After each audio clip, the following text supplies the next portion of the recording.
We just stopped for breakfast at a spot near our place. Well, it's a small little coffee shop. And it turns out we actually paid 315 Hong Kong dollars, and honestly, we got absolutely nothing tasty for it. I ordered poached eggs. Something I find especially unusual, a remnant of the British colonial era here in Hong Kong, is that they automatically include a service charge on the bill. Not everywhere, but we've already seen it in a few places. 10% is automatically included. And I don't quite understand what it is. It's not a tip, because they have a separate jar for tips. It's just a service charge. I don't know what the service is, because we come in, sit at a table, order everything with a QR code, and I pay for it all on the way out. No one is upselling you, nothing. No one explains anything to you. I mean, yeah, the waiters just bring out the food and, well, that's kind of their job. But most likely it's just that in Russia we're used to the cost of the waiter's work already being included in the bill, whereas here it's listed as a separate item. Look at that bag, and there's a live dog in it. By the way, here in Korea they generally carry dogs around in strollers. They push them in strollers or carry them in bags like this. It's like dogs just aren't supposed to walk here, like it's exactly not done. And now look, we were at this place just yesterday, and the line here is unbelievable. Just Chinese people really don't like the sun. They just immediately cover up with their hand. You'll even see that, well, when Chinese people visit your city, they try to cover up as much as possible so that the sun doesn't hit them, to make absolutely sure they don't get a tan. Porcelain skin is considered to be very highly prized here. So today we came across this little cat. Check out those shoes. I'm not sure if you can see them. It's really bright and sunny out. I wonder if it's comfortable to walk like that. Okay, we're about to pass this kitty so you can get a look. He's with an escort, kind of a Pikachu, with yellow and black hair for some reason. And the kitty himself. Hope you can see that now. Stand now and see ourselves in the future.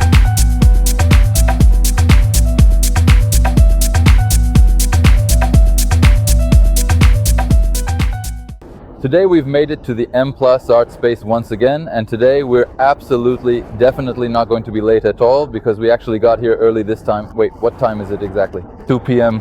2 p.m., right? 2 p.m? Tickets for the two of us came to 320 Hong Kong dollars. That's exactly how much we spent on breakfast. Look, here they have an overhead map of what the art space itself looks like. From above it looks like a satellite image, but it's not a satellite image, is it? Oh no, it's like it's from a quadrober. Oh, a quadrober.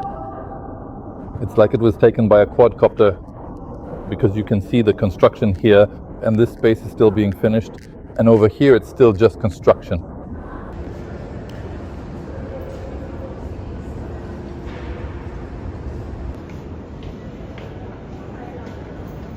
Here behind the glass they have these things. I have absolutely no idea what this is, but it's so interesting. Why doesn't anyone explain or write what it is?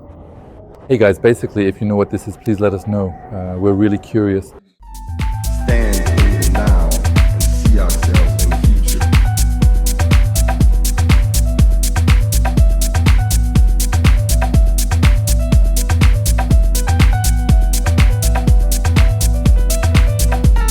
Stand now and see ourselves in the future.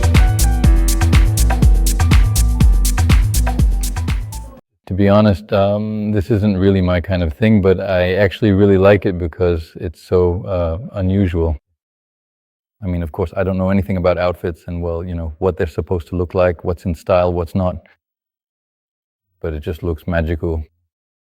This is truly one of those paintings where the longer you look, the more you begin to see. I really love paintings like this. But to be honest, there are some unusual images in here.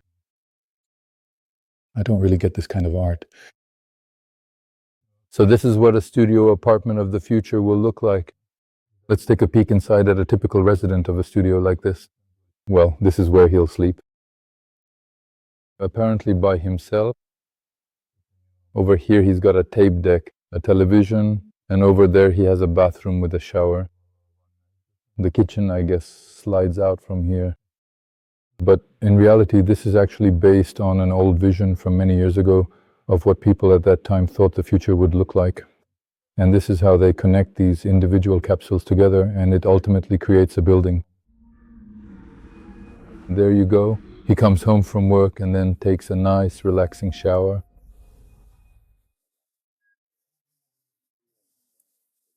Listened to a little bit of music, did a bit of relaxing and unwinding. And, well, that's about it. So this is how they imagined the homes of the future would look. Interesting. Let's find out what year. 1970 to 1972.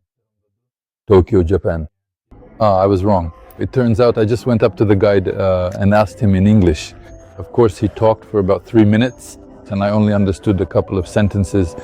Long story short, this is a real actual house in Japan, built sometime in the 1970s by a famous Japanese architect, and it was assembled like Lego. These capsules were just put together, and these capsules can be assembled, disassembled, and moved from place to place when necessary, and so on. That was the concept. People actually lived there.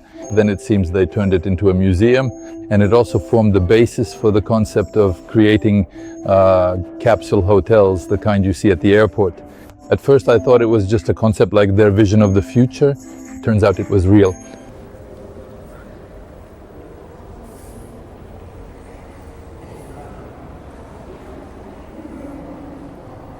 Красиво, да? Stand in the now and see ourselves in the future.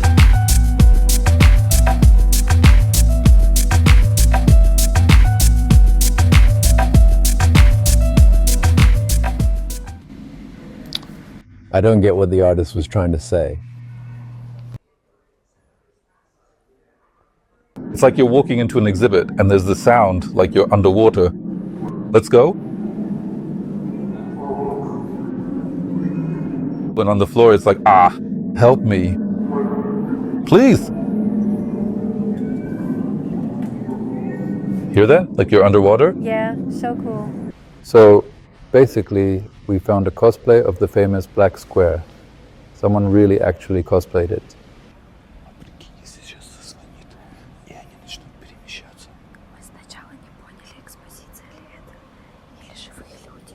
Возможно, это восковые фигуры.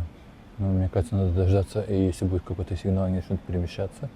Ну, я вообще, у меня будет тогда отвал челюсти. Up close, we realized that these are wax figures. You can clearly tell the people simply aren't alive, but it would have been, of course, incredibly powerful.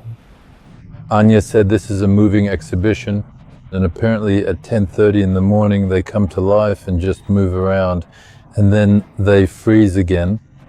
Но знаю мой английский, возможно, там написано что-то другое. Let's go see, I'll read it. Stand in the now and see ourselves in the future.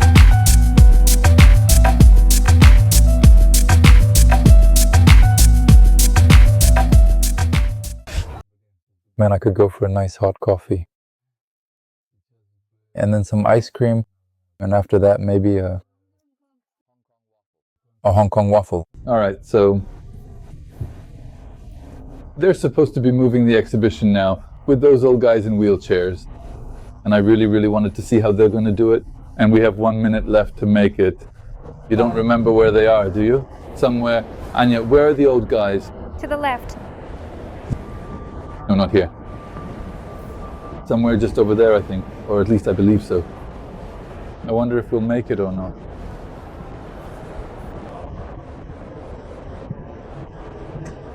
There they are. They move them every hour.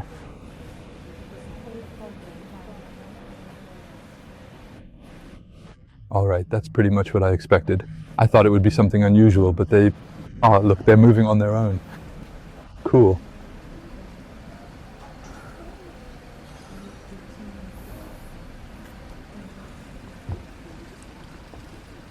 Opa. This one can't seem to get there today. It keeps crashing into someone.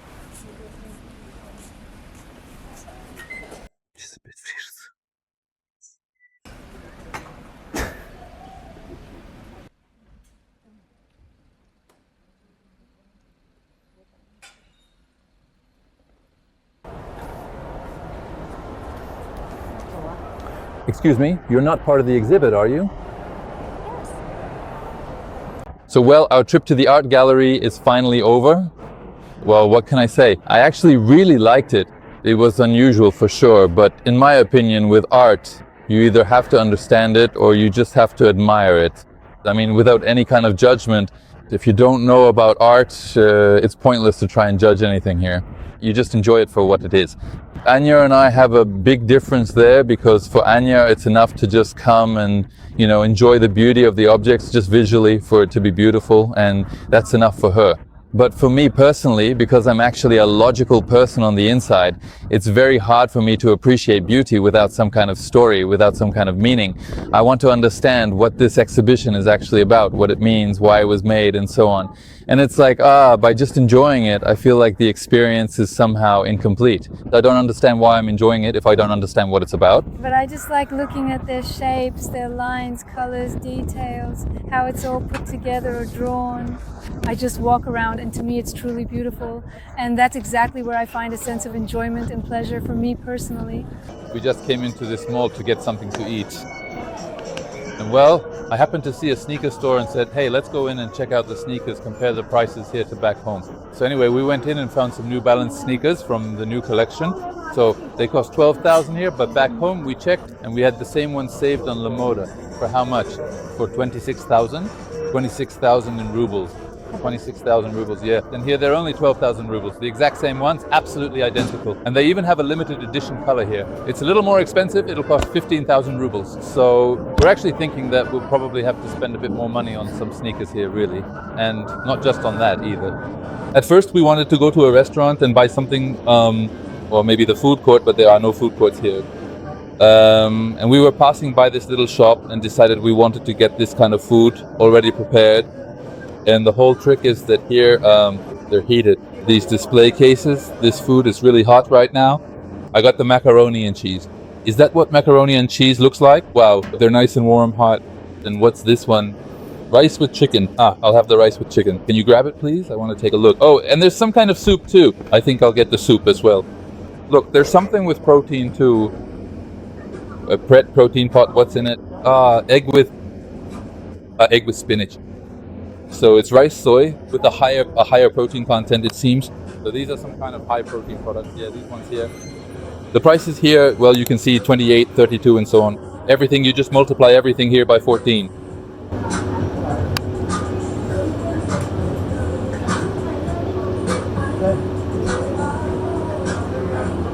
Здесь вся горячая еда. Да.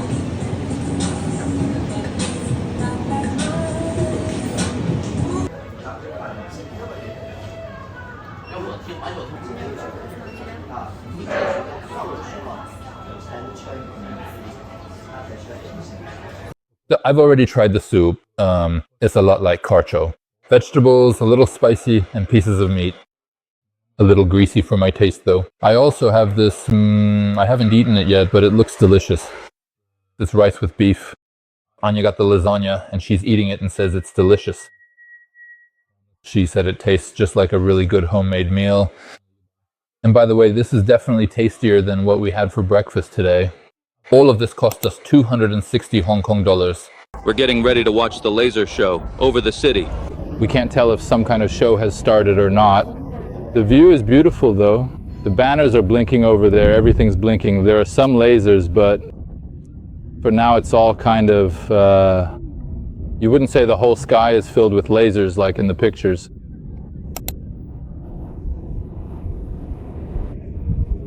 Well, there are a lot of people. The promenade is completely packed. Everyone's waiting for the show.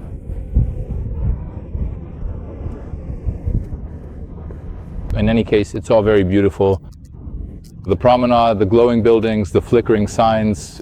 It's of course very beautiful here at night.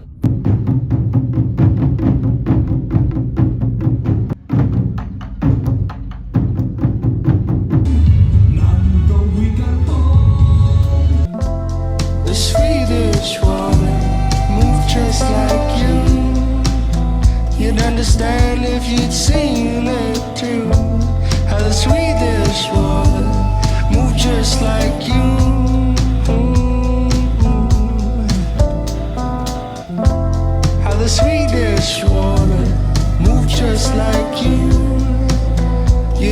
understand if you'd seen it too. 的所每次呼吸，我好想摆脱这讨厌的距离。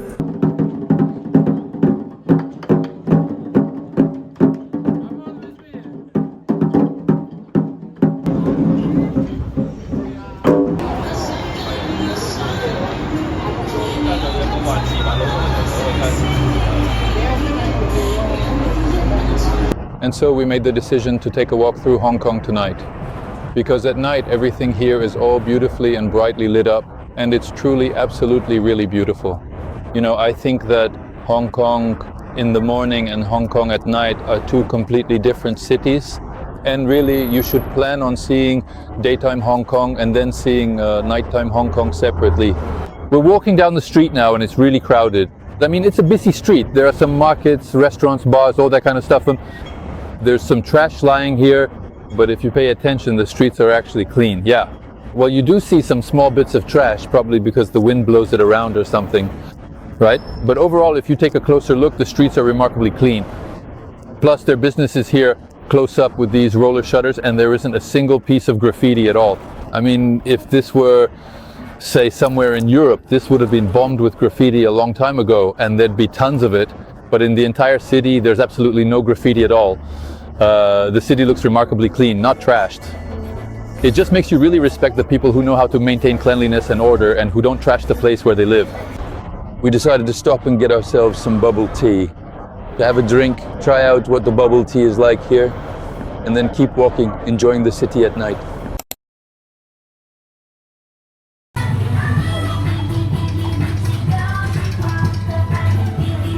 I just threw away the receipt with our number.